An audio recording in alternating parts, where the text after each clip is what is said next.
ما نن په انسټاګرام کې یو اویرنس پوسټ ولیدو او د هغې اویرنس مونږ ته ډېر سخت ضرورت دی. هغه ځکه زمونږ په کلي کې دا خو ماته پته ده چې زمونږ په کلي کې ما زیاتر ابزرو کړي چې ډېر شي کلینیکس والا کم پیشنټس چې ځي ورته هغو ته انټي بایوټیک سجست کوي او انټي بایوټیک وله ورکوي چې دا وخورئ دې سره به تاسو ښه شئ. که هغه هر قسمه انفیکشن یې هغه ته فرسټ د WHO مطابق انټي بایوټیکس چې دی دا د دنیا د ګلوبل هیلث لپاره یو غټ تھریټ دی. سو ټوډے از د انټي مایکروبیل اویرنس ویک او موږ له لازم پکار دی چې موږ ته د انټي مایکروبیل ریزسټنس په باره کې پته وي.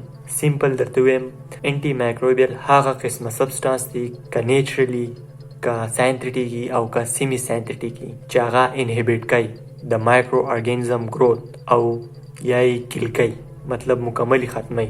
دغه تا انټي مایکروبیلز وي. د دنیا اولنی انټي بایوټیک پینسیلین کم سکاټش ساینټیسټ الکساندر فلیمنګ ډسکور کړی و په 1928 کې. هغه پینسیلین چې دی د هر قسمه انفیکشس ډیزیز خلاف په ایکشن کوو په هغه ټایم کې، خو ناو په نننۍ زمانه کې یا په نننۍ دور کې دا پینسیلین د هغې انفیکشس مایکرو ارګانیزمز خلاف کار نه کوي، ځکه چې هغوی د دې پینسیلین خلاف ریزسټنس شو کړی دی. دا کم ګلوبل تھریټ چې دی د دې اویرنس مونږ ته پکار دی. د پینسیلین که هر انټي بایوټیک سي د دې خپل کور سي، هغه به د یو سپیشل ډاکټر نه یا د سپیشلایزډ کس نه هغه به تا ته سجست کوي چې دا به تو دومره ویکس یا دومره منت خورې، د دې نه سیوا نه. او که تو صرف د یو 2 ورځو دپاره انټي بایوټیکس خوري نو دا ستا لپاره ډېر زیات نقصان دی کیدی شي، ایون ډیت هم کاز کولی شي.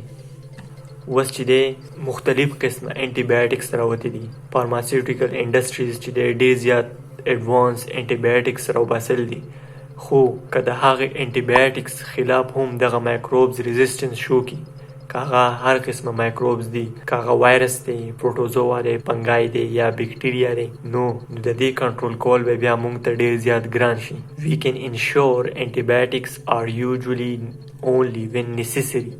موږ له پکار دي چې انټي بایوټیک به موږ یوز کوو کله چې موږ ته ضرورت وي، without چې دی موږ ته ضرورت نه وي او موږ انټي بایوټیکس خورو نو دا زموږ دپاره ډېر زیات نقصان دی کیدی شي. And we need to be used with care.